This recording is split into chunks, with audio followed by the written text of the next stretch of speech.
Hello and welcome back to the Lazy Days podcast. How we doing, boys? Yeah, I'm all good, thank you. Yeah, all good. Yeah. Superb, thank you, mate. Matt, you tired? Yeah, how's your coffee woken you up yet? It has actually, halfway through it. Good. There you go, smashing it. I was worried you were just going to stay in bed, to be honest, this It's morning. making me incredibly hot though. It's a good combination of both that. Yes, it is Conservatory, hot. coffee, and hot weather. So. It is hot. Anyway, we've got a guest on today.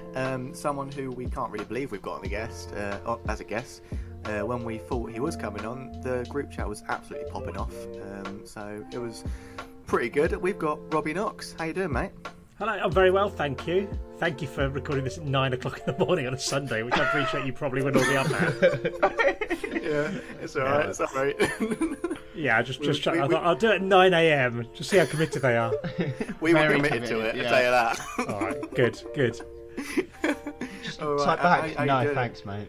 No, thanks Yeah, for no, allowing. we're alright, we missed that. How's your weekend going, Robbie?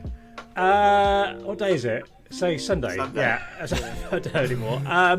Yeah, alright. Yesterday didn't really do anything. Oh, that's not true. I went around to my friend Steve the fireman's house, and the kids played the paddling pool, and we just sat and chatted. I mean, not a great story, that. Class day. No, class day, that. Can't Yeah, go it's wrong. exclusive for you. Yeah, can't go wrong. Robbie Knox has a fireman Yeah, friend. there's the thumbnail. That will get the views, mate. That will get the views, don't you worry. Absolutely. Right, to start off, we've got an important question that we like asking people, and this is a question that divides, literally it is 50-50 at the moment. And I hope we for the love of God definitely- it's not about my meal deal. No, we It's definitely, it's not. we definitely haven't ripped off Happy Hour. Okay, so good. no legal charges or anything, please. Yeah. Yeah, no, it is a simple question. What do you prefer, apple juice or orange juice? Great question, first of all, off the bat. you. A lot of debate in my house. My kids very much pro apple juice, very much there. Let's go. I mean, what are we talking? Can I get some more information on the juices? Is that all right? I mean, this is, Like- yeah, I mean, what do you want? Well, what I are we think, talking? I think it's personal to you, to be honest, Robbie. If Yeah. you like it with pulp, you can have it with pulp. If you don't like pulp, that's fine. And Jake's then anticipated the questions already. That's good. Do they do Exactly. apple He's the juice? brains. as well? He's the I- brains. I wouldn't go that far. I really On the wouldn't. looks. Yeah. What's What Harry? then? The kid. Jack shit. That's the Okay, one I like. think if you're saying any orange juice against any apple juice, I will go for a really good quality orange juice over an apple juice. I think. Come on. Yeah. Devastated. Welcome to the group, mate. Love it. Thank yeah, you. you chose the right that- side there. So Devastated. is Jake the only apple juicer? We've got what Have you our got? other podcast host who couldn't be here today. He's apple juice He's as well. apple juice. And then our two other guests that we've had on, one was orange juice and one was apple juice. So So it's literally, it was 50-50. split. You've So you've pulled it in favour of Breaking the orange tie, juice mate. there. Where's the other guy then? Why is he not here? Uh, Is it because Robbie, you he only had just- 4 people on here? So you kicked him off for me. No, He's got Robbie. He just commitment doesn't issues. care. He just doesn't care, yeah. Robbie. Commitment issues. Yeah, that's it. He enough. doesn't care. Wasn't bothered. Matt had piles last week, so he couldn't arrive. He couldn't come on the He, podcast. he prefers I to had Peter piles Crouch. once. Piles. I thought we agreed to say herpes. Not He piles. prefers the Peter Crouch podcast, Robbie. So he's just Fair enough. Yeah. he's waiting until we get Peter on. Yeah. There you go. Good luck with that. Brilliant. They haven't even got Jack or Stevie on. You got me, so you're already low down the happy hour pecking order. Stevie actually didn't reply to us, so Didn't he? there you go. That's classic Verified on Stevie. Twitter, isn't he? He's Yeah, just- exactly. Yeah, he thinks he's Mr. Big Balls now. So Yeah. Let him Let know. Let him know if he comes on. I can happily cut his hair because whoever is doing it at the moment isn't doing him any justice. So Oh, Matt's a I'll pass it barber. on. That'll help. Matt's a barber, so there you go. Oh, there you go. That's good. Yeah. So he might be more to the brains, actually. Do you cut the other barber. two's hair? Do you cut Harry and I Jake's do hair? actually. Yeah, I don't know if that's a Yeah. good reflection on my ability. Probably going to listen to his. Give him credit. He's missed. It's been a while. It's been a while. Fair you enough, can fair probably enough. tell. All right. Right, this is brilliant so far. Loving it. So we've got that main question done, which is the all-important question, to be honest. Is that it then? Shall I get off? That's it. We're done. yeah. We could technically end here, yeah. Cheers. Do you like that? I've got a mug with R on it for Robbie. It's good, There isn't you it? go. Love that. I've That's got class. I've got a J mug. Not that it matters. Have you? Not that anyone asked. Yellow But mug. there you Nice. go.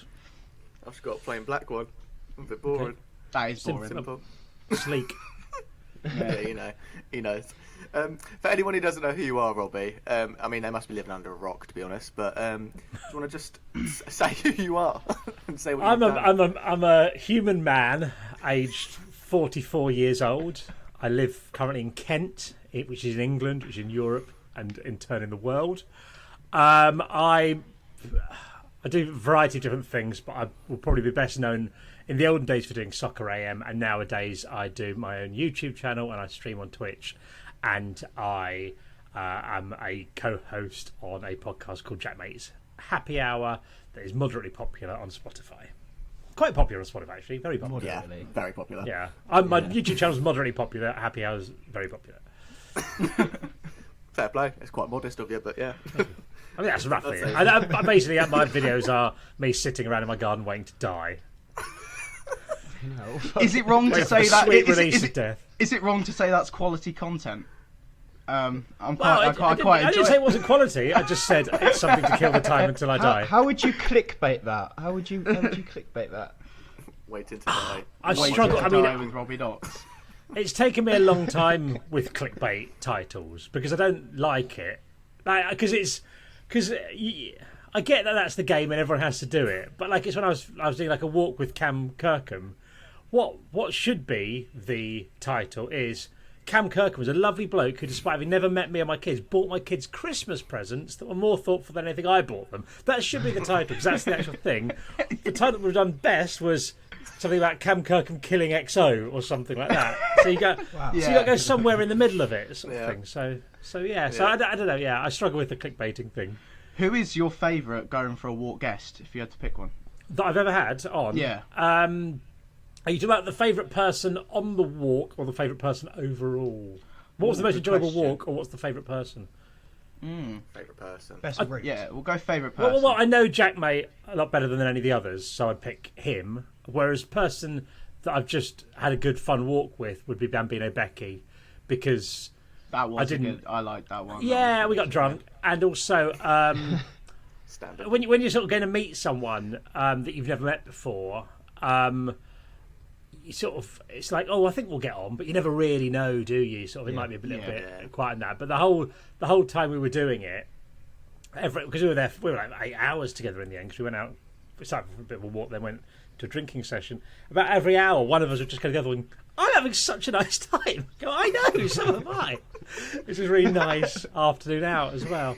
Because she messaged me first of all, I think, about something on Instagram. And I don't think I ever would have messaged her going, all right, do you want to go for a walk? It's a bit weird because I'm like a 44-year-old bloke. And she's like a, I don't know, 22-ish year old girl sort of thing. I think it would be a bit weird if you just go, all right. you might not know me. You want to go for a walk? Let's go for a walk. Yeah. Mental. Class. She does seem really nice though, Babby. She's lovely. She's so lovely. So lovely, yeah. Sounds like right laugh. And the drinking aspect just sums her right up, I think. Yeah, she's very on brand. Very on brand. Yeah, she knows her market. Yeah. Do you plan it out much? Do you have like rendezvous and walk. places to get to? Yeah. No. Oh no. We arrange a place to meet. It's not. I don't just stumble across these people in the woods. So that much is planned. I will admit I do arrange them in advance rather than just wander around looking for YouTubers. Beyond that, not like really. Pokemon No. Go. Yeah, not really. So I recorded one with Spencer FC that I think will be out. I don't know when this podcast goes out, but this will be out probably next Saturday if I can edit it in time. And that I just literally went around his house, picked him up, and he said, "There's some woods over here that's quite nice, a country park," and we wandered around that. So not really. No, there's not like a plan there, and there's not really much in terms of questions. There might be a couple of things I think, oh, I'd quite like to know this, but I quite like the random chat aspect of it rather than hey, tell me about the time this happened, or tell me about Jeremy Lynch at the Wembley Cup or something like that. I'd rather talk about something else instead. Yeah. No, fairs. How is Spencer? I can always imagine he's been a top bloke. Lovely, yeah. So I met him ages ago. The first time I met him, I didn't really know who he was. As in, I didn't know because I didn't watch YouTube at the time. Because I run a production company, so a lot of my stuff would be filming YouTubers. I filmed a lot of YouTubers not really knowing who they are or how popular they are. And then years later, I'll be watching their videos and go, oh, I met him. Like watching Cal Freezy go, he's good. I know him. I've filmed him before. and stuff like that, and Bates and all these people that I've done loads of filming with for FIFA stuff. Oh right, yeah, I recognise them. I can't remember what about Spencer. Yes, I met Spencer years ago, and always got quite well. And I just the other day, hey, do you want to go for a walk? He went, yeah, I love them. Watch them all the time. So yeah, it's good. Yeah, class. Right, let's take it back then to your Soccer AM days. You've probably asked so many questions of Soccer AM. That's probably. Would you say that's probably what you're most known for? Is Soccer AM then? It depends. No, if someone's over 30. Yes, because I left it in 2007. Yeah. But most people, a lot. But then there's this entirely different audience, and now there's also a weird crossover where someone who's like 18 goes, "My dad used to watch you on Soccer AM." Like, okay, cool.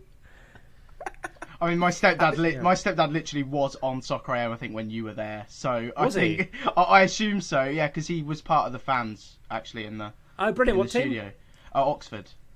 Oh. So Nice. yeah, I assume he was there when you were there. There you go. That Quite is possibly, the weird yeah. crossover. That is the weird crossover. There you go. There we go. Yeah. How did you get the fans there? Was it just kind of like a random ballot getting People in, would or- write in, and we'd pick people that seemed least mental.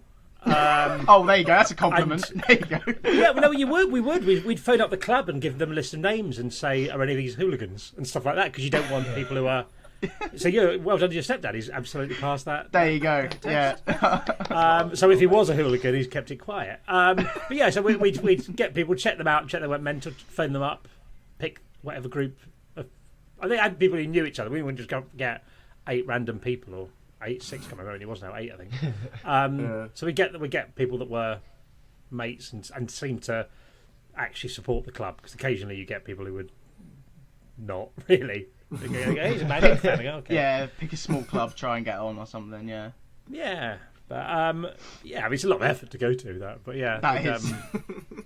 yeah, they had to wear the shirts to go and spend 300 quid on football shirts to the studio in Isleworth on a Saturday morning. There you go. How did you get into Soccer AM then, Robbie? I went to uni in Norwich at UEA, and I did student radio there. Then after uni, I went to Canada for a year just to sort of dick around because I didn't really want to get a job. But I knew I wanted to work in media stuff. I wanted to work in radio originally.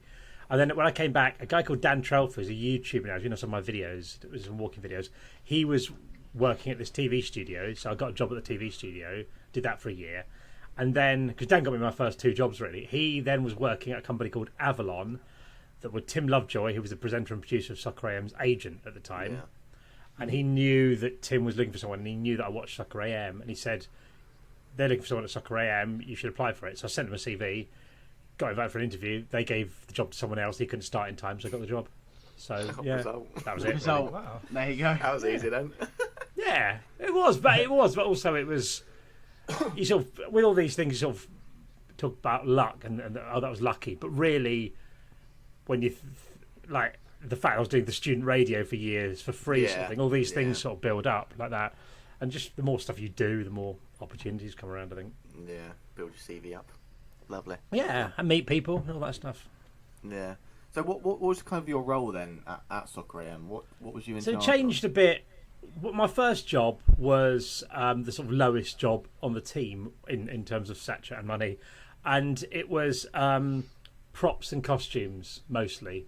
And there's stuff like I had soccerettes and things like that. There were other bits and bobs like that, and I was replying to letters. But mostly it was you'd get all the props in for the show and any costumes and anything like that. But the way it was done, in hindsight, was mental. In that we'd have a script meeting. There'd be the week, so you do Tuesday to Saturday, we'd work. Tuesday, Wednesday, Thursday, you'd have an idea of what was going on. And I'd still be doing stuff during those days. But then we'd have a script meeting on Friday morning where we finalised everything for the show. And then I'd have to get everything in from lunchtime till the end of the day on Friday, because the shop's shut at 5 and you're at Isleworth, so you've got to send couriers to pick everything up. Yeah. So I'd do that. So you'd have a really mental Friday afternoon trying to get everything in, and there was no way of checking it off, because it had just been discussed in a meeting. I was writing down things as we went along, but then no one was going, okay, you've got everything, well done, Robbie. And it would get on the show going, hey, where's this? I go, very good question. Which didn't really happen very much, but there wasn't, it was kind of a sort of, it was a lot of pressure for a sort of first job in that regard. Yeah. I read somewhere that you actually gave Razorlight, Arctic Monkeys, and I've written it down. Kaiser Chiefs, possibly. Kaiser Chiefs, yeah, like Yep. their first studio like interviews and that. Yep, we did that. The Arctic Monkeys was the first interview they did that was in a studio. They did a thing like literally a couple of days beforehand on when they won the Mercury Prize. I think they did that, but that was their first proper sit-down interview sort of thing. Because they watched Soccer AM. Yeah, a lot of people just watched Soccer AM, and also there weren't that many shows doing music stuff. Really, Yeah. I mean, not like when I was like younger. There's like Top of the Pops and all this sort of stuff. Yeah, there was. Yeah, so yeah, I think that's fairly accurate. I mean, and I was quite proactive because I then went on to doing all the music stuff. So I was booking the music guests and sort of going through all the music for the week. And I think I was a bit more proactive than other people. So with Kaiser Chiefs, I'd seen a review of a version of Oh My God that they recorded in their bedroom, and I basically just found them on probably MySpace or something and just got in touch saying, can you send this through? Wow. So I sent it through. So it was like a home recorded version rather than the proper one that came out on the album. Stuff like that. So we were doing sort of... So I was quite sort of good at all that, like Block Party. I think we played a similar thing. We played the sort of demo type thing and stuff like this. So there's quite a lot of bands of that era that we sort of pioneered. Yeah, was there any like band that kind of had just come out, like, basically like Arctic Monkeys or Kaiser Chiefs that had just started off brand new kind of thing that you was like, these going to be massive? Like, did you ever think that they were going to be huge? I don't know. I mean, I can't remember if I really made sort of predictions. Kaiser Chiefs, I remember thinking they were going to be big. But I don't know. Quite a lot of. I mean, we played Kasabian quite early on. That's really cool. Quite a lot of these we think they're good. I didn't necessarily make predictions as they will be this sort of thing. Yeah. But there were quite a lot of bands I thought they're great. Yeah. What was Alex Turner like? Because I'm guessing you met him. Nice. Yeah. Yeah. So they all came down, and then we went to there's no pub nearby, so we'd go to the rugby club across the road and just have a few drinks there afterwards. And they were sort of like the biggest band in the country. It was as the most hyped sort of band of the country. And it was like they were sort of kids, and they were sort of chatting. And we're going to rehearse tomorrow. I was going, yeah, I got to go to my grand's first though. And we went, that's all right. We'll come along after that. Went, okay, yeah. Who's going to book the rehearsal studio? It was like if you're in a band with your mates, just trying to organise it, sort of thing. It was really That's sweet. like trying to organise this podcast. Yeah, it was like that sort of. It was like that sort of vibe, but also, so yeah, I like them all. Yeah, I mean, this was when they first started. They might. Would you say that they're be your dicks now, probably favourite? not. Would you say that they're your favourite guests you've had on Soccer AM in terms of people that you've booked? No, not really. Who's my favourite? I mean, we had I was a big Oasis fan growing up, so we had Noel Gallagher on. That was for me, that was wow, mental. this is mental. What's he like? There's the fun. There's Lovely. the fun now. Yeah, loads of lovely, really nice. I got on really well with him. We went to his 40th birthday party. It was quite a few years ago now. Yeah, it's good. That just sounds mental though. For just a normal lad like me, it just sounds crazy that you've just been. Oh yeah, it was mental. It was mental. Like Paul Weller's dancing and all this sort of stuff, and you go to the toilet and this Kelly Jones with Stereophonics and all this sort of stuff. It was weird. It was weird. It was a good night. And there weren't that many people there. There was less than 100 people there. Sort of thing. It was quite a sort of, and we were 8 of them, sort of thing. So it was good. It was a good night. Yeah. So when was the first time you met them? Was that just kind of like them coming on Soccer AM? Then it was just Noel came on Soccer AM, and he'd been on before I was there. I was been really excited beforehand, but then he'd been on a few times, so it was quite someone I sort of idolised growing up. It's quite weird then being in the green room beforehand, just sat down because I do all the guest interview stuff, so I'd write the interviews and then chat through with them beforehand and all that sort of stuff. Just being sat in the green room, just chatting about. I'd been to this Manchester versus Cancer gig, this charity gig up in Manchester beforehand, and Johnny Marr was playing there. We're discussing different things about Johnny Marr, who we both sort of know, and that was really weird, sort of thing, having this common ground. So yeah, it was weird, but yeah, I was very. That's good that you have common grounds, because that must help ease your nerves in a way. Because I'm guessing you were a bit nervous, meeting someone that you kind of idolised in a way. Yeah, first time, but then after a while you sort of get used to it. Yeah. Yeah. The fact that it's Noel Gallagher as well, man, I don't know what I'd say to him, man. It comes across very intimidating until you're on I don't know, he's nice. He's very friendly and nice. I think it's just the fact that he's a Gallagher. He's just got, I don't know. It's just seen the pictures. He's just got that that stare, I wouldn't be able Yeah. to.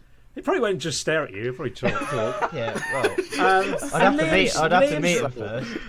And Liam's really friendly as well. I met him after that, just at parties and stuff like that. And I bumped into him about 3 years ago outside a gig sort of thing. I went over and sort of reminded us, Robbie, we met before I was at Soccer AM, just got chatting to him. And he's really friendly as well. And I met quite a few people who have met him who haven't been on TV or anything, who are just scum. I mean, members of the public. Sorry.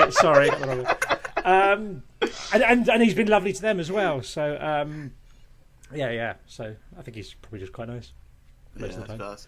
Maybe one day he'll come on the podcast. Doubt it, but you never know. Yeah, but get big enough. You never know. There you go. You never know. So next. Go on, Yes. Jake. So obviously you're co-host of Happy Hour podcast, which is I think arguably it's my favourite podcast that I listen to. I don't know about the others. Yeah, same. Don't know if I they're think I've just saying listened that to every because you're episode here, but yeah. I like it. It's one of my favourites as well. When I'm, Yeah, I don't mean when I'm not on it. I mean, which was quite a long time. I listen to it all the time.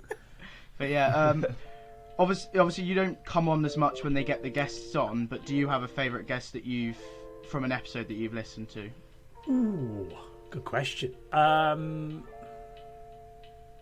have I really enjoyed on there? Stumped him. That's a a good really question, good Jake. question. Nice one, Who do I Jake. like? I don't know. Because I listen to. I mean, it's sort of a good question. But if I haven't got an answer, then it sort of goes yeah, round there full we circle, are, yeah. doesn't it? Because I'm probably just going to go, I don't know. I don't know. I like them all. Because it's hard to divide what was on the episodes and then people I've met since then.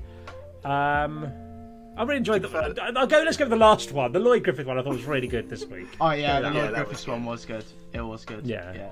I never realised how good of a singer he was, by the way. I think I didn't mad. realise that he was actually a proper singer, and then he does that national anthem. I actually had goosebumps driving. So Lloyd and I It was mad. Lloyd and I did a podcast during lockdown called Cooped Up. And so I've heard he's done a little bit of singing on that, and in my walking video I did a little bit of singing as well. But yeah, he is genuinely good. He still does it all the time. He's still playing he'll regularly at the weekend go to a church and do his singing and all that. So he's still an active choir man, or boy, whatever you call him. Chorister? I don't know. But yeah, no, it was really, really good, yeah. Do you reckon he'll get to sing at a game? Because that's what he's trying to do, isn't he? He's trying to sing at an England I don't know. I worry if it's too. Yeah, I worry if it's too. They've probably got it organised by now. You'd have thought. Starts next week. It does. I think he's left his run too late. I think he's been screwed by COVID. He might get the World Cup. Yeah, that's more nice. like yeah. World Cup thing's more realistic. I don't know. He might do. Hope so. It'll be That class. would be really cool. It makes sense though, definitely doesn't come it? out. Because a lot of the people they get on, you don't know anything about them. You don't know Yeah. No. if they're football fans. Whereas he's obviously a football fan and a classically trained singer. You might as well. I feel like it would rile everyone up. I feel like it would rile the fans up and the team. Like they'll be like, "Let's go. Let's It bloody get this is win." very good, to be fair. He is Little very off good. topic. I don't know if you've seen it. Basically, a couple of years ago in the NBA, they had Fergie on to sing the national anthem. Are you talking about from Black Eyed Peas or Sarah Ferguson, the former? Prince I want to Andrew. say Black Prince Eyed Andrew's Peas. ex- I want to Black say Eyed it, Peas. sir. If it's not, well, they got some. Basically, whoever it was absolutely butchered it, and you can see in the videos. You know when they're kind of like their hand on their chest, they're all like balling up and stuff like that, just because it's so bad. You go and watch the video. It might be fair. It's really weird the way Americans sing the national anthem. I think it needs to be addressed. Like the way they're not just doing like I literally can't remember the words. The Star Spangled Man. It is exactly Sing like a song. that. It is Just exactly like search that. it. Sounds like dying cat. They stress out that bit so much. Why So, don't they just yeah. sing it? Why do they have to go like you don't? No one else. You don't have any other songs. They don't suddenly start going. I know. During it. Hey Breaking into guitar Jude. They Yeah, drag it on is. It words is so Fergie. long. It is Fergie, and she's like, drag on words. yeah. I think I've seen that, man. She just goes And they're into all like this. making it her own style. You know that. Well, that's what they like out that there, Ro- don't they? They like that. Yeah, they do. You know that Like Royce that and show. Lewandowski video where they're like smiling at each other. Oh, what, smiling at each other, yeah, from It's Barney like and that. Dortmund, It's yeah, like yeah. So back on topic with Happy Hour. How did you come about actually meeting Jack and getting the opportunity to be on it? I met Jack. There's a long story. I'll try and tell it as quick as I can. Essentially, years ago, I got really annoyed in a supermarket just before Christmas because it was just before Christmas. I had to go in. I'd already done my shopping online, but someone invited us somewhere, so I had to buy some stuff. And there were queues, were enormous. There's hardly anything in stock. They put the prices up. Everything was rubbish. Like, they were disgusting carrots. How can you mess up carrots? And everything about the experience was horrible. The queues were like right down the aisle, like an hour to queue up. I remember thinking, God, there's got to be a better way to do this. So I decided not to go to a supermarket for 6 months. And so I just didn't go. I didn't really tell anyone. I told my wife, and she's like, oh, whatever. But I did it, and it was quite annoying because you're like, a lot of the things you can do, like you can get milk delivered, you can get veg box, or go to a greengrocer or a market or something, or there's a butcher. So I just went to independent shops. But if you need like some turmeric and you're having to traipse around some shops trying to find some turmeric, and you know they've got it in Sainsbury's, it's quite annoying. But so I did that for 6 months. It was interesting. It's changed the way I shop ever since. But that's a side story. So after that, I didn't intend to, but I just wrote a little thing on Facebook saying, hey, I've not been to supermarket for 6 months. This is what I've discovered. And then someone that I know who is blogs editor for the Huffington Post said, can you write a blog about this? Well, okay. So I did a blog for them. Then I did another blog about something else, I can't remember what. But then they asked me to do this Chinese cooking show. It's basically, they said we can pay you to do it and you might win a holiday at the end of it. So I was on a team of 2 bloggers. I'd only ever written 2 blogs, so I was a bit unfair to get on the bloggers team. But they put me on that, and there was a team of comedians and there was a team of 2 YouTubers, and Jack was one of those. So that's as short as I can get that story. And then through that, we just became, I don't know when that would have been, about 8, I don't know, years ago. And I think he had like 70,000 subscribers at the time. And we just sort of stayed mates through that. And occasionally he'd ask me to do something, like there's an occasional little video he needed an old man in. And so he just asked he'd just say, can you do this, you do this? And I just go occasionally, always say yes. And then he just did a happy hour. Everyone seemed to like the happy hour, so then did another happy hour, and occasionally the other ones. And eventually, just keep turning up now. No one's. It's too awkward to tell me to stop coming. Brilliant. Well, going back to kind of Jake's question a minute ago about like your favourite episode, do you prefer the kind of the episodes with guests where they've got kind of life stories, or just kind of YouTubers or celebrities in general? I don't care really. I like. Yeah, they're quite good. I like everyone's are interesting really, because some of them are a bit more chatty or interesting than others. So I don't think there's one particular type I prefer over the other, just as long as they're good listens. Yeah. Why did you stop doing Happy Half Hour? Because two reasons. One, I've just got in the main show now, so it's the same sort of thing, but with Stevie involved, and it's more fun. And also, when they signed the deal with Spotify, there's a set length to the shows. I think there has to be a 90-minute show and an hour-long show. I think they agreed to. So half an hour doesn't really fit in there. They're never half an hour long anyway, so it just works. Yeah. I quite enjoyed those little half-hour ones. They were everyone says, I miss the happy half hours. I go, well, I'm now on for half an hour longer, so it's a bit offensive to say you want less of it. And also, it's a bit offensive to Stevie, because what you're basically saying is, we want it to be shorter, we want no Stevie, is basically what's going on. Because a lot of them are just a bit like the same sort of things, but just longer and with Stevie. Yeah, I don't know if just. I do enjoy the episodes where it's sort of there doesn't seem to be a lot of structure and it's just a bit chaotic. Yeah, and then I do like that. I saw people moaning on Jack's. I think it was Jack's subreddit or something like that. People moaning the other day, going, it's really offensive, the episodes where Jack says we haven't planned this or something like that. He just sounds like he doesn't care and all this sort of stuff. We're going, we've tried to plan it, we just couldn't think of a good idea. We're not just going, let's just screw those guys who've got this. You don't care. But I think they work really well. Like it just flows and it just works in the end. I think they're class. It varies. I mean, the last one the zombie one, I think that's the sort of perfect thing where there's a good. I don't say it's the perfect podcast, but it's that sort of style where you've got a structure it's fairly loose, but there's something to tie around with. Like, it's not just a hey, let's chat with some mates, because that you need to put in quite a lot of work, I think, to make it look chaotic. Like, people come down to Soccer AM, and it was that sort of thing. It was like a sort of chaotic, but really a lot of work to give it structure and all that sort of thing. And people would come down, fans of the week, probably your stepdad, Jake, would come down and go, what do you do during the week? We go like, well, we make the show. Like, and I go, all right, you have to do a lot. Then you go, yeah, of course you do, sort of thing. So you need a lot of, I think you have to put a lot of work into something to allow you to go off and be shambolic. Yeah, there's going back to your Cooped Up podcast. How much did that help you during lockdown? Because I think it helped Lloyd more than me. Yeah, it helped Lloyd more than me, I think. He basically, because he was living on his own. Because I've got my family here. It wasn't that dissimilar to my actual life. Lockdown.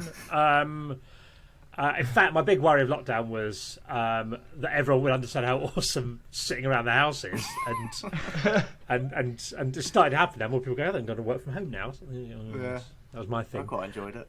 Yeah. So I think it was. I think it helped Lloyd quite a bit, and I enjoyed it. It was a nice structure. At 5 o'clock each day, we'll do this, and it would be interesting listening back to them in the future. I think, and going, God, that's quite interesting. The way it all worked. Yeah. Because you're doing it live, aren't you? Yeah. So because I've brought out a beer, I'm bringing out beer with Knoxs beers in Grimsby. Yeah. There's a launch event for that, essentially, and because they know Lloyd introduced me to Docs, and they said, do you guys fancy doing a live Cooped Up for this? So I'm not sure. I mean, it's sold out in like 12 hours, but I don't know what's going to happen, what we're going to do. I was going to say, is it just going to kind of... Well, Lloyd's used to this. I don't really do any sort of thing. We only do one show, but Lloyd doesn't... Lloyd says, that'll be fine. But I've not really done live stuff. I don't do stand-up or anything like that. So, it'd be fine, wouldn't it? It's only £5 and get free beer. You'll be fine. So, can't ask their money back. They've got to sick the beer up. It'll probably just be a massive piss-up, won't it? Well, I imagine it's in a brewery. I mean, if we can't organise that, it's famously bad. Yeah. So go into your brewery then, your own bin day. Yep.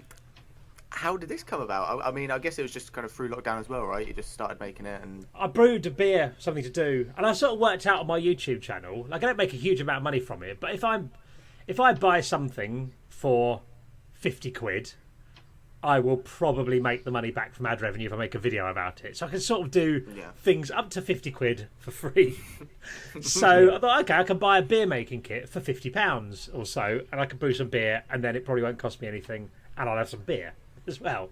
So I just brewed. Bonus. I did that, made a video. Video did quite well, and just brewed beer. And I remember in the 80s or 90s, your mates' dads would buy kits from Boots, and Boots would sell beer making kits, and it was like this extra thing, and they smelled disgusting. I mean, God knows what they were like, because I was a child, so I didn't drink them, but they stank out the kitchens and all that, and it was just something that people did at the time, and that was my memory of it. But I didn't realise you can make beer that was nice, and so I made this beer in my kitchen. It was like, God, this is actually nice beer. This actually it's fresh. It's good, and everyone I gave it to enjoyed it. Lloyd Griffith tasted the first one, but I mean, Becky's had it, Blue Van Man. Lots of people have, and since then I've got slightly better kits, got a few more things, tried to make my own recipe. I've got to the stage now where the recipe for Bin Day IPA, which isn't the beer we're bringing out, is really genuinely brilliant. And I've played it. I've given it a taste to people who work at breweries, and they've gone, "This is fantastic." So that's the long term thing. But so with Docs, I've done some filming with them when I got them to taste my home brew, and they said, "Do you fancy doing a collaboration brew?" So this is a beer we made together. So it's not just it's not the one I've made. It's a different beer. It's going to be an orangey tasting pale ale. When I say I need to start managing expectations with this, not like a juicy thing, not like drinking orange juice, but it's got a taste of orange, but it still tastes like beer. Do you know what I mean? Because I think there's two types of these things. There's the ones that taste like you're drinking orange juice that's a bit beery, but this is the other side. So that's So they said, do you want to do that? And then, but the long-term plan is to start eventually a physical brewery where you've got everything, and YouTubers can come down. So Jaackmate can come down and brew a beer, and you get all that nice content of them brewing stuff. They can sell it, get a few pence a can, whatever it works, sort of thing, and it's quite nice. And also intend to, because I want it to be a real sort of community thing. So I know quite a few YouTubers that I know, ones who've come for walks and stuff, have said to me, if you need investors, we want in, sort of thing. And what I'd like to do is you can do sort of equity-based crowdfunding as well, where people who watch can do it. So I'd like to do that as early as possible in it. Not necessarily, I think we could probably raise the money from other investors if we wanted, but I'd much rather it was like the YouTube brewery. So everyone who wanted, from as little as like, you can do it for like 20 quid sort of thing. So literally everyone watching, if they want, can own a bit of the brewery, and if it does well, rather than it being just, I'm going to try and make some money sort of thing, then everyone can hopefully. Class. Yeah, I'm pretty sure Brewdog do something similar like that. They do. That's do. why they've succeeded in the way they have, to be honest. Yeah, and they pioneered it. I know with a lot of craft beer stuff, and I know within the sort of craft beer world, a lot of the sort of hardcore people aren't that into Brewdog, but they did a lot of pioneering of stuff, and they did it before.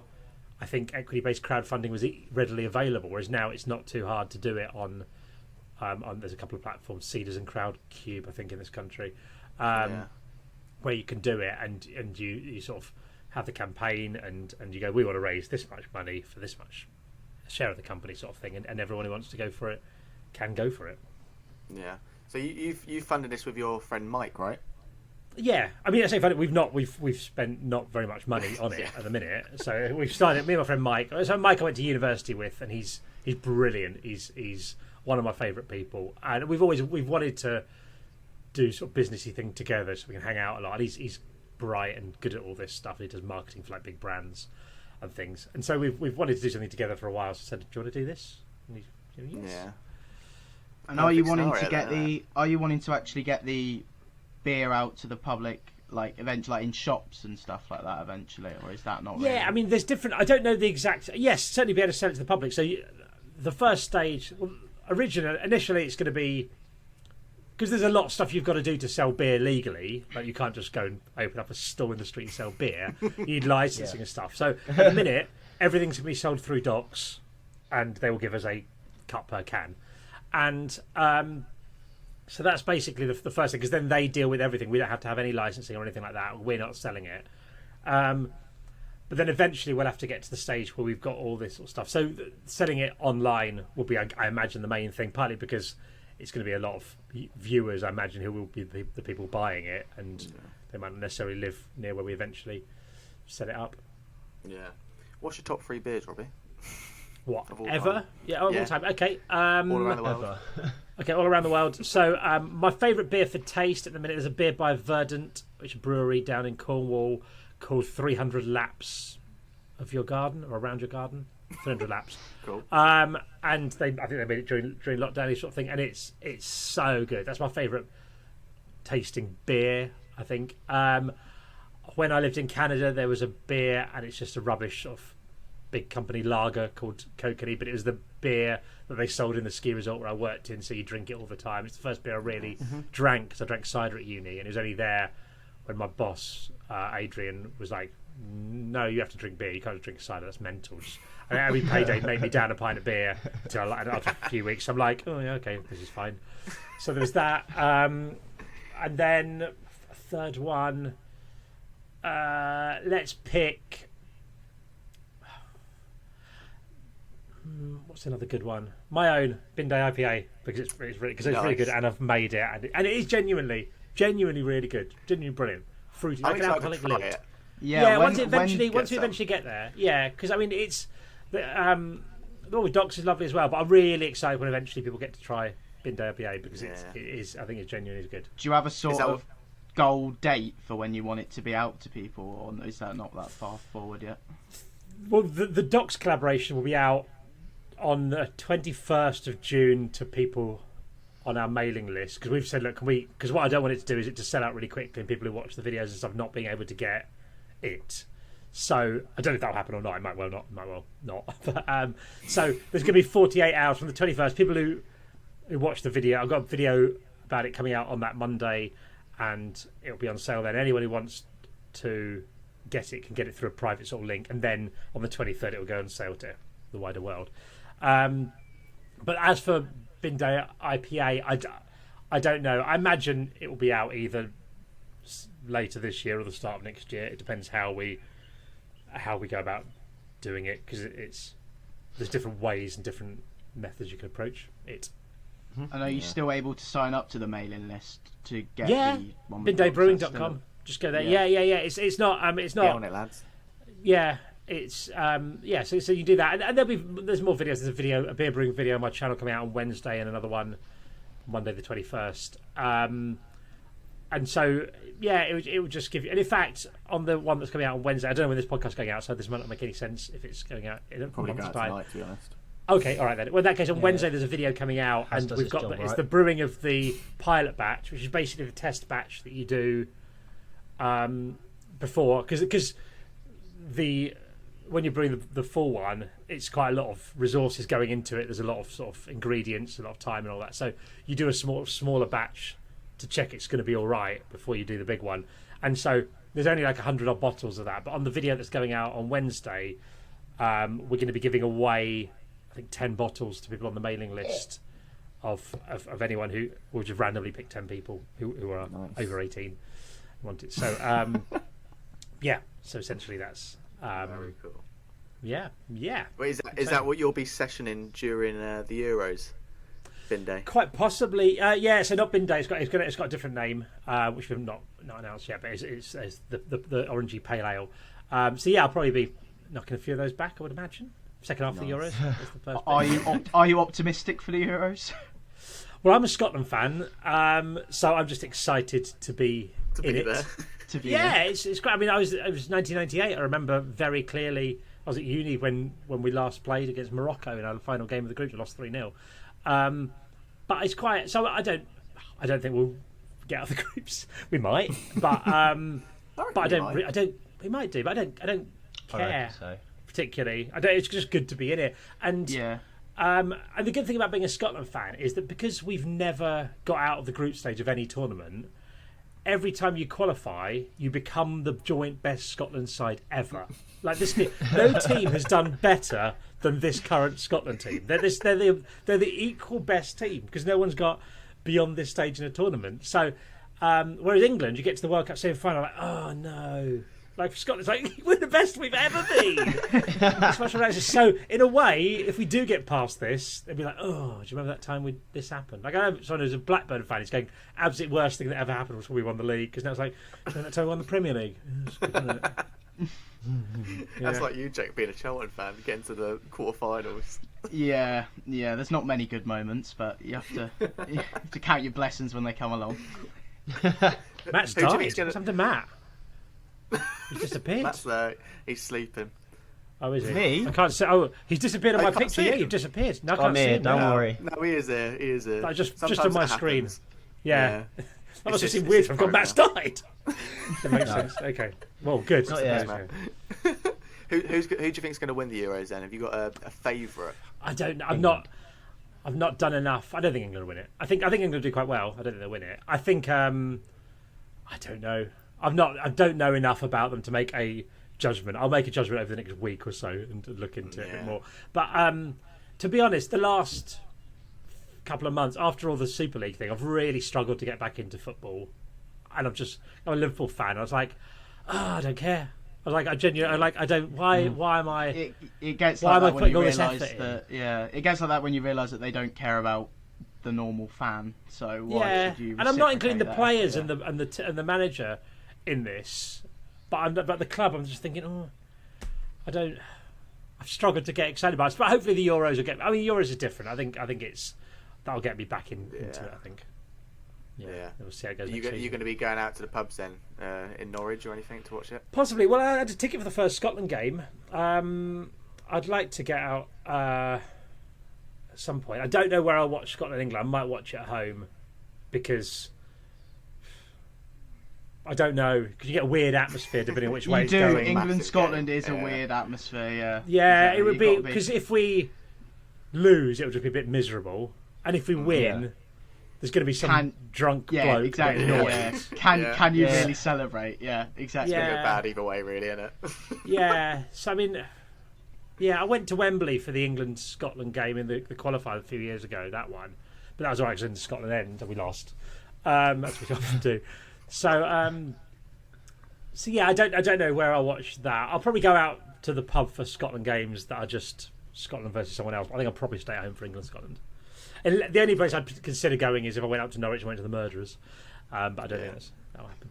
I need to go to the Murderers. My mate literally lives in Great Yarmouth, and sometimes we go to Norwich like on the weekend if I go up there. So I need to check out this Murderers because it's a great pub. Always rave about it. Yeah, it is. It's weird because I loved it when I was at uni there. So I live in Kent now, but I loved it when I was at uni there. And then I met Jack years later, who happens to be from Norwich as well, sort of thing. And he's still going to him and that always go to the Murderers. And so it's like, it's quite weird because it's not. And I was thinking about this yesterday. It's quite weird that we always go there. Jack and Stevie and Alfie and all that lot are always going there. And so it's not like a lot of, like most people I don't think would say, I always go to this pub. Like, do you know what I mean? Like, Yeah. because it's weird. Like, you go, if you, like, I really like to meet Jack. We go to the Murderers any Saturday. Literally any Saturday. Like, So it's gonna not. become a tourist attraction. Well, yeah, it's not that. It's because we talk about it so much now, and it's becoming funny. Like, I've said to Jack, like, when we eventually have Bin Day IPA come out, we need to make sure the first keg is on at the Murderers. Yeah. We need to get onto the guy get that on there it. and do it, sort of thing, because it's become such a funny thing now. Yeah, it's good. It is funny. Yeah, it'd be It class. is. I'd It is definitely well go. known. It is well known because of the podcast. Like, it's crazy. Yeah, it's a good pub. It's a really good It's pub. crazy. It's not. Advertisement for them. Yeah, it's a really good position. It's an old pub, but it's not. I don't know what makes it so good. It's not, I mean, they show the football. It's a bit sort of windy and little sections and all that. It's like an old building, so it's quite nice like that. They're friendly. It's a really good position in central Norwich and that. It's not like, because there's a few sort of Weatherspoonsy around that way sort of thing. It's just like a proper pub. It sounds a bit like yeah, the it's good. Mitre where we are. Yeah. Where are you? Yeah, we're Buckingham, which is like 10 miles from Milton Keynes. So Okay. there's not many. I'm going to pubs. Milton We've Keynes got- this week. Oh, there you go. Yeah. Oh, lucky- Well, actually, I'm lucky going to- man. Yeah, I think Yeah. I am. Yeah, I'm doing some filming there for work, for day Yeah, job work. lucky. Yeah, so I don't mind there's not- Milton Keynes. I think Milton Keynes gets a bad reputation. I think the practicality of Milton Keynes is amazing. Like the things you can, It's like there's so just much the stuff there. roundabouts. You can get around it really easily. It just Yeah. doesn't look We've got pretty. But I've robots got as well friends who here. live there. You're robots. We do Yeah, have we've got robots in Milton robots. Keynes. Yeah, So we do have I robots. live closer to Milton Keynes than these two. I live in a place called Bletchley, which is literally right on the border of Milton Keynes. I've been and to we have these Bletchley. little. Yeah, it's not that good. And we've got like these robots, these little white things that just drive up and down the streets, delivering food, delivering shopping, and they talk to you. They are so cool. Have you Oh, not no, heard what? of this, Robbie? There's They're amazing. robots that bring They're you your amazing. shopping. And Yeah, your they're called and takeaway. Starship. And They're called takeaway. Yeah. Starship Robots. And like you get it on your phone, a little app, and you put in what you want, and they'll go to the shop, and then they'll come to you, and then they'll be like, "Hi, I've got your delivery." So And if then you're it just driving lifts it up. down any road in MK on the pavement, you will You'll more see than it. likely see a Starship, and it will just be going along the pavement by itself, and it like inputs your address and just goes to your I'm house. so confused. Are you making like- this up? It's This is no, real. Why no, have I no, not- no, Why no, isn't this it's on real. every news channel in the world? It's incredible. It's incredible. It What like they do? They take it to your house. yeah, it will go Yeah, to your address, yeah, and honestly, you get like I think you get texted like a code or something, and you type the code into the Starship, and then it will open with your food. And No, it's stuff, not even a and code. You literally, it's so Yeah. satisfying because you have a little slidey thing. So when it comes on your phone, you'll get an alert, and you just slide on your phone, and then it just lifts like something out of Star Wars, like. Yeah, and then you It's can take so your food out. cool. It's So incredible. what happens if you're not there? What happens if you don't answer it? Does the thing just hang around for a bit and then go home? Yeah, I think so. Takes it back. I've had an issue before where I accidentally opened it before it had even come. So then when it had come, I couldn't open it, and then it just started driving off. So I had to stand in front of this robot, call up who it was in charge, and there's a little camera on the front, and I didn't have any shoes on. He was like, "Are you the man with no shoes standing in front of the robot?" I was like, "Yeah, that's me." Yeah, that doesn't sound. Someone with no shoes doesn't sound like you should be having this. But yeah, it's incredible. I can't quite believe it's not anywhere else. Really, Why isn't it everywhere else? I don't know. I remember I went to, in the Far East, they've got toilets that have like jets that wash your bottom. Like that. Yeah, so they don't use toilet roll. They've got them in the things like that, like that. Why isn't that every toilet? Why are people still buying other toilets? Like, it's mental. Like when flat screen TVs came out, some people didn't go, "Oh, we might just stick with the old TVs." They all got that because there's better technology available. Why aren't we all? I know, the toilet that washes ourselves is mental. I think the reason why these robots are here is because it's all basically a grid system, so it's really easy to map out and test it. It's basically Milton Keynes is made up of redways, and that's safe paths in which connect all around Milton Keynes. So they basically find their way through these redways. It was only in a small amount of Milton Keynes as well first, but it's just like it's grown the whole. and grown It's and pretty grown. much the whole of thing now. So how long has it been going? I've seen it going for about 2 years now. Yeah, a couple of years. Longer than that, I'd say. Maybe. I thought about 2. I'd say 2 or 3 years. It's just mental that it's not anywhere else. Like, and no one's heard of it. The last year, though, they've proper upped their game. I think because of lockdown, they've probably got so many these squads of robots in every co-op, just kind of going. I went to Japan in 2009, and I met a robot in the shopping centre there because they're very far ahead, aren't they, all the time? And I remember walking through the shopping centre. I was a bit hungover, and this robot just came up to me, like ah. And it came up to me and went, "Hello." It started speaking in English to me. Went, "Hello, how may I be of service?" So I just sort of backed off a bit. And I was like, got away from it. But I was like, how does it know? Does it always talk English? Does it know that I'm not Japanese? Has it done something? Is there someone controlling it? There's so many questions. I was like, oh, I don't know. That's weird. I kind of like them, but I also think that it's a little bit scary that we've literally got robots living in society now. But there was so much in Japan that's like ahead of it. I mean, this is 2009, and now, only relatively recently, QR codes are becoming a thing here, like with track and trace and all that sort of thing like that, and all those things. Mm-hmm. Whereas they were using them. In Japan, like houses for sale, there'd be a QR code on it. So if you go, "I quite like the look at that house," you just QR code it. Why isn't everyone? Why are we only now getting hold of QR codes now? Yeah, it's mad. It's like we've got all these bloody scooters as well now. They're just dotted around everywhere. I think most places have got these now, but like these electric scooters that you can just go on your phone and just ride them to A to B wherever you want to go. They're everywhere now. They're huge. But that's only like the last year that we've started seeing them come up. Yeah, they're quite cool. Yeah, I couldn't believe you hadn't heard of the takeaway robots. They're. I don't really know anything about anything really. I don't really watch the news, or I look at some news articles and stuff online, but I don't really watch TV much or anything like that. So it might well be well known, and I've just not seen it. But no, I'm gonna. Sometimes the best articles that I've seen of these robots is where it only happens once in a blue moon. They'll just end up in a river because they've just gone the wrong way and they've just ended up in a river.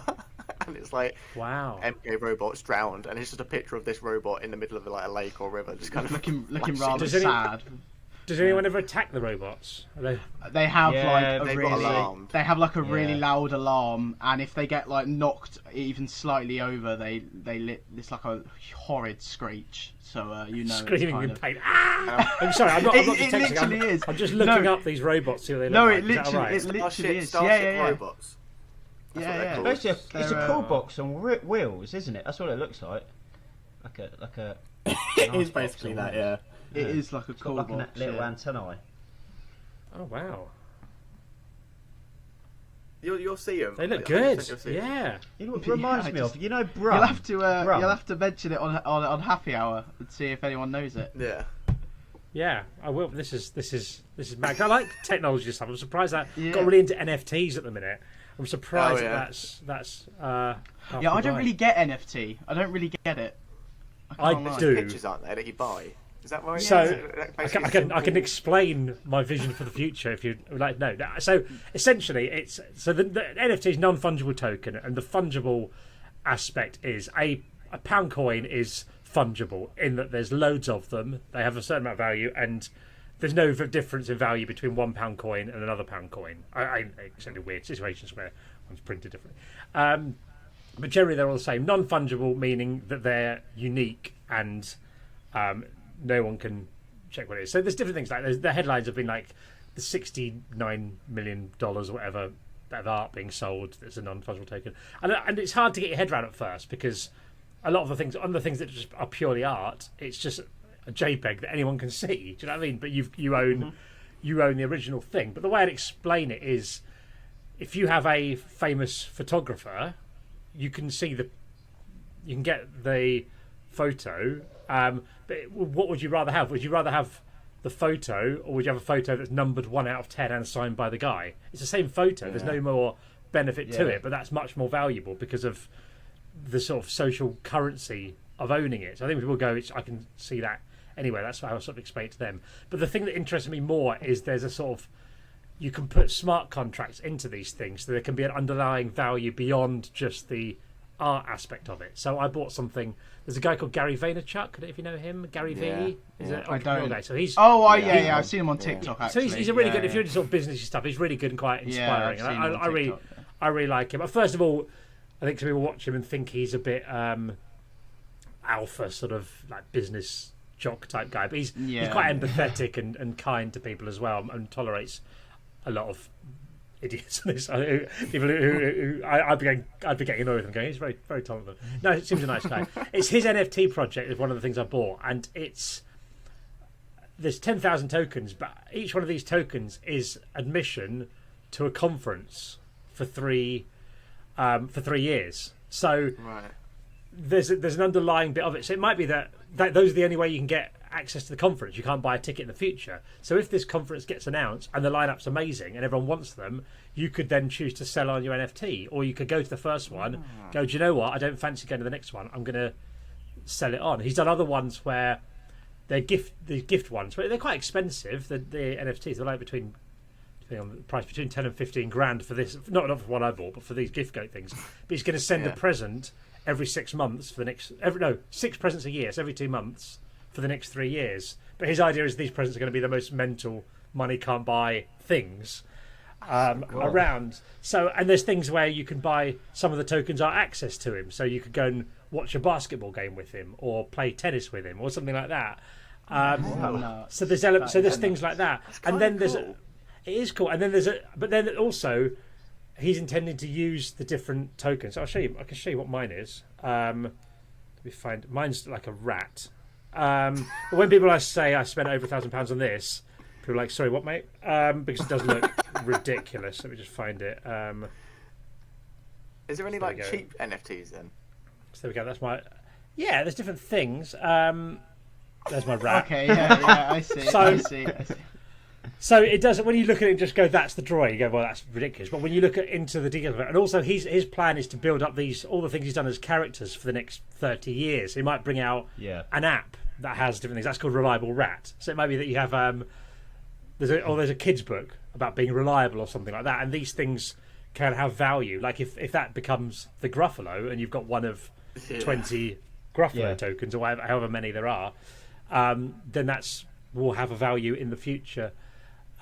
Beyond that, there's a lot of stuff now that's being sold that I imagine will be completely worthless in the future and is a waste of stuff. So there are cheaper ones, and but I think in the future it will change. So all tickets are likely to eventually become NFTs because there's no reason not to. So you can see who owns it. You can stop touting and stuff like that. Yeah. But also you can build things into it with royalties in the future. So at the minute, if I've got a ticket for the first ever Beatles gig and I sell it, I'll make money, and eBay or whoever I sell it will make some money, but the Beatles won't.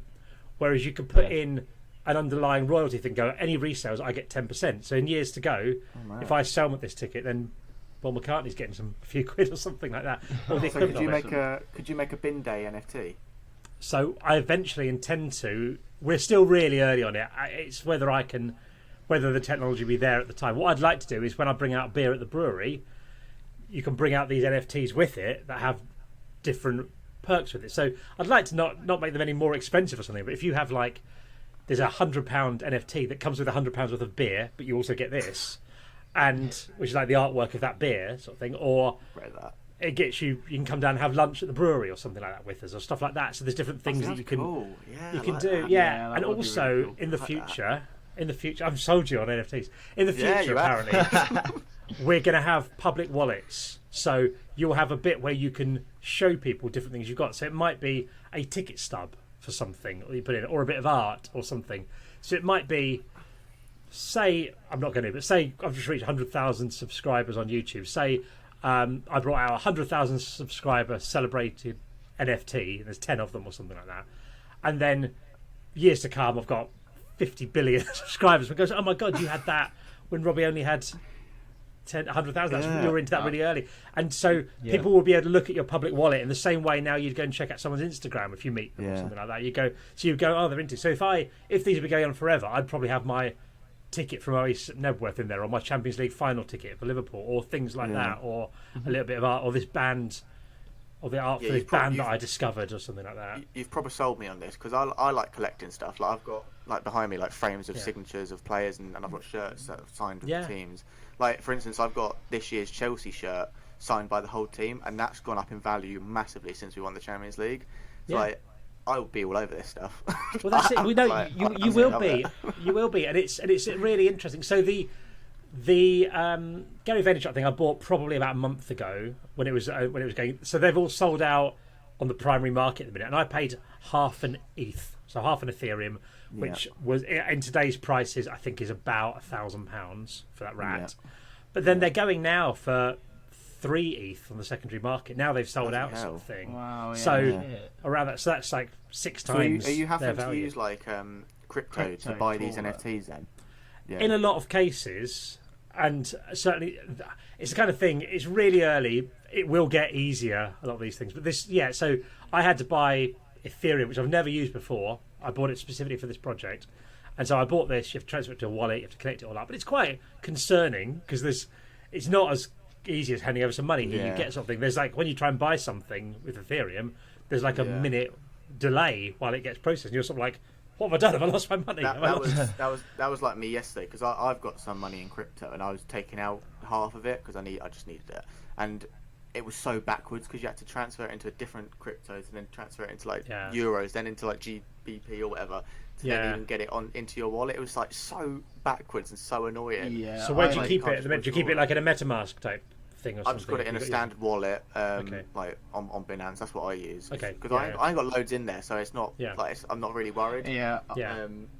I'd never really delved into the crypto market, and I thought I'd give it a go.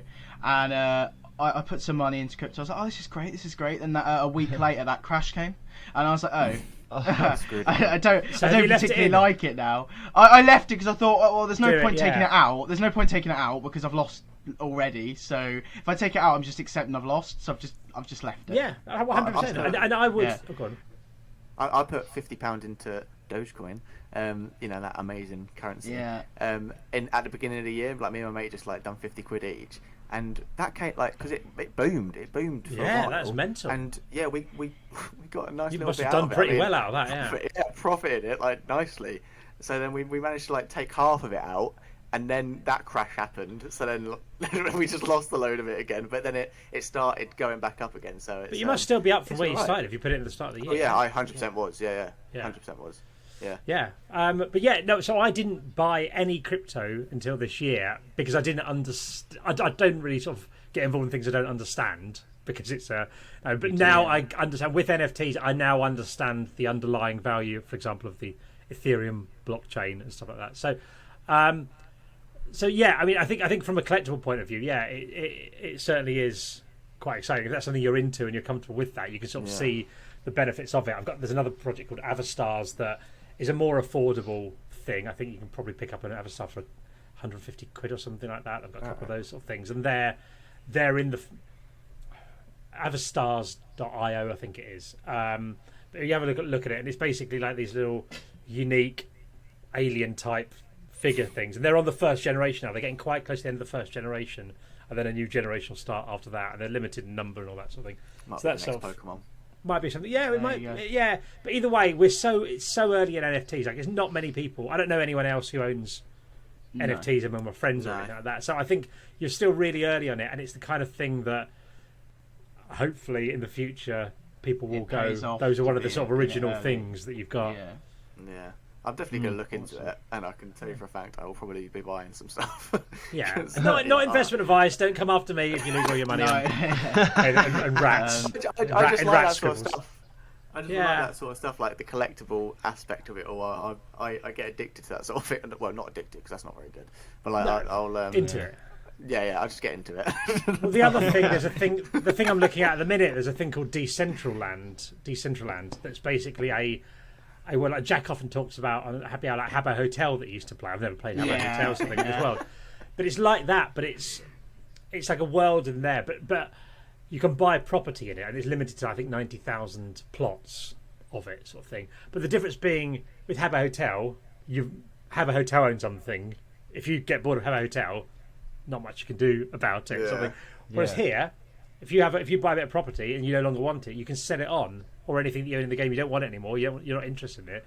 You can just sell it to the next person and so move can you on. Like build on this, or is it literally just a bit of land? So the reason I'm interested in it now is again, I try and avoid things that I'm not interested in. But Atari, so you can get a little bit of land, but you can put different things in it. So people use it as like art galleries, and there's different regions of the game or the world, sort of thing like that. But big companies like Sotheby's are opening up a auction house exhibition space type thing within it. So when you get these big brands coming into things, you think, okay, this is a real thing. So buying a bit of land in Decentraland for the future might be interesting. It's the same as like real life. Different areas have different have different values because they're because they're near different things. Like there's Genesis Square, Genesis Place, where everyone spawns the game, but it's more valuable in that area because of it. Sort of thing. And yeah, interesting. Crazy. There's so many cool things going out at the moment. It's mental. It's an exciting time. And I remember a lot of people were saying, "Oh, this is a fad" and all this sort of thing. But I remember I'm old enough in 2000 when there was the internet crash, when all loads of .com companies went out of business, and people around there were going, "Oh yeah, the internet's a fad. It's worthless." And they go, "It wasn't like the companies that didn't go out of business include like eBay and Amazon and stuff like that. Yeah. It was the rubbish companies that went out of business, sort of thing. So it doesn't mean it's not the future." 100%. Well, sorry if anyone doesn't like that sort of NFT or crypto talk, but I thought it was bloody well interesting. Yeah, so. Obviously, don't come after me if you go and buy a weird NFT. Not investment advice. I'm just telling you what I'm doing. But we've been going for over an hour now, Robbie. So I think we'll call it there. And thank you for your time. Anyway, the way you said that, it's like someone's died. It's like I thought that too. Time of death, 10:11 a.m. Let's go.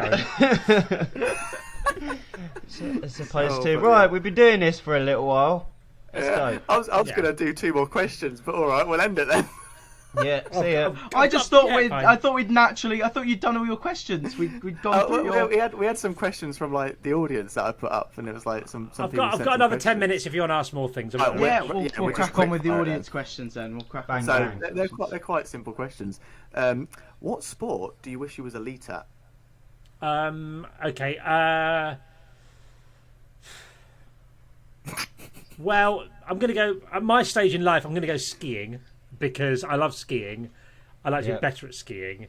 Yeah. Also, if I was elite at football, I'm still 44, so it's not going to help me now.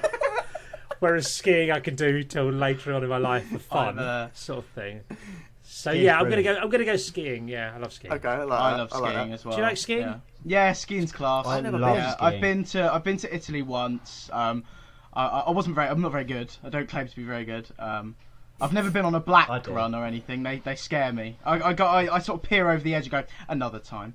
But it's fun, isn't it? It's going like I've lived in a ski resort. I've done it quite a lot. I'm quite good at it. I'm by no means my technique's awful, but I can get down most things. But I'm decentish at it. But it's just going there with the wind through your hair. You can go to find some of the best meals I've ever had have been in these little mountain restaurants. You can only get to on skis. You can't get there on foot, sort of thing. You literally have to. And I like the whole everything around a skiing holiday. I like being in this most beautiful places, good food, good drink. They are really people, good, to be fair. Exercise, doing stuff. Yeah, recommend it. Beautiful. Another one. what is the legend of Blue Van Man like? Lovely. Saw him on Monday. Just gone. I was driving through Leicestershire. I thought, hey, Blue Van Man lives here. I said, "You around to do a filming?" He went, "Yeah." I said, "Let's go check out a church." So we just went and looked around the church, which I'll be out whenever I can be bothered to edit it. So in the next week or so. Bothered, John. Whenever I do love that man. That's one of the best things I've found from watching Happy Hour. Is Blue Van Man. He's nice as well. He's great. He'd do it, I think. Do you reckon? Yeah. I'm happy to ask him for you. I'm sure he would. Oh yeah, that'd be great. Cheers. He's a good guy. He wants to invest in the brewery as well. He wants to get involved in the brewery. Everyone wants in the brewery. Everyone wants in the brewery. Big things coming for this brewery. Big things. It's gonna be good, mate. It's gonna be good. And then last one, we'll just try and sum this up as best as you can, I guess. What's your worst night out experience? The worst. Is this? Bear with it because there's the bad bits at the end of it because it's a good hour. When Gavin Henson, a rugby player who used to be married, I think to Charlotte Church, or went out with Charlotte Church. I don't know if they're married or not. I think they're married. When he first started dating Charlotte Church, he came on Soccer AM, and he's a lovely guy. And he came down with his mates from wherever he's in Wales. I can't remember, Newport maybe, Bridgend, I think. Anyway, he came down to Soccer AM, and I got really well with him. And his mates from watched Soccer AM, and they knew me, and they said, "Look, we're going to go for a little drink afterwards. You fancy it?" So I was like, "Oh, I need to get off. I'm tired." He went, "No, come down." So we went down to Richmond, had a drink there, and then eventually I just stayed out all day with them drinking, and they went into clubs. But it was weird because it was like sort of like paparazzi following you around once you get to London. So and at one point we were like drunk on a rickshaw, and this going between things, and then on the Monday morning. There were loads of photos of us on a rickshaw in pavement. I woke up and had like 30 voice messages going, what the hell's happened? I'm in the sun and the mirror drunk on a rickshaw with Gavin Henson going, how do you know Gavin Henson? Going, I've literally met him once. And then years later, when his marriage was in trouble, in like Closer magazine, there was a picture of me on this rickshaw with Gavin Henson when Gavin's constant partying with his mates is causing problems in their marriage. Going, I met the bloke once, don't blame me. Not my fault, mate. But that's not the bad bit of the night out. So anyway, that night out, we went to a nightclub, and I'd been drinking for like 11, 12 hours or something. And Charlotte Church was in this nightclub as well. So I was sat between her and Gavin. I never met her before or since, obviously. And in fact, I remember looking at my phone, and the Pope had died. I said to Gavin Henson, I went, the Pope's died. And he goes, I don't care, mate. I'm not religious. Tell Charlotte. I was like, oh no, I don't want to do that. Because she's like sung for the Pope, so I was like, "Oh no, I don't want to tell Charlotte Church the Pope's died." So I thought, right, I have to be really. I put like a serious voice because I was quite drunk. And I said, "Charlotte, I'm very sad to announce that His Royal Highness, whatever the Pope, has sadly passed away." She's like, "Oh, okay." Like, lack of compassion from the voice of the angel. But anyway, so this isn't the bad bit. So after that, I was out for ages. I was so tired. It was like 2 a.m, and I was living in Ealing in West London. It was like an hour on the night bus. And I remember I got on this night bus. I was so tired, just desperate to get home. Like, you feel that exhausted. You just, God, I'm at home. And I was like an hour. I remember staying awake on this night bus all the way to Ealing. And I was getting there. I was at the stop before my stop. I was on the top floor, right at the front. I could see everything. I could see out the window. I could see my stop. I was like, I'm so tired. I can't wait to be there. I was just closing my eyes for like a second and opening them back up. And I was back on Oxford Street in central London. And I'd fallen asleep. And I'd gone all the way back to where I started. And I swear to God, if I had a gun, I would have killed myself. I'm not joking. Because I just wanted to be asleep by any means possible. I was so gutted. I've never been more upset by something like that. I was like, oh no. And that was it. I didn't even get a taxi and just completely wasted. Just slept in the taxi. The bloke woke me up. Horrendous. It felt like a second had gone. I was like, no. So that's my worst night out. Brilliant. I think that's the best way to end the podcast. Nothing worse. On misery. I'm trying to kill myself, yeah. Amazing. Well, Robbie, thank you so much for coming on. We do really Really enjoyed it. it, mate. Pleasure. Thank you. No, thank you. Cheers, Honestly, thank can't you. believe that you've even come on. So yeah, it's amazing. If we'll put all your links and that in the description, even though we're tiny, probably won't help you. But you know, Probably not. any little help. But, you know. Do it if you can bother. Do it, but All right, well, all right, I won't then. do you like? Do you like? Right. Well, all right then, boys. We'll catch you later. And Robbie, thanks again. You take it easy. Have a good rest of your day. And yeah, we'll speak again sometime, maybe. Who knows? But yeah, Maybe. Probably not. yeah, maybe. Probably not. Yeah, you're right. I'll see you in the streets of Decentraland. Yeah. There you go. Exactly. Yeah. All right then, boys. Catch you later. Cheers. Thank you. See ya.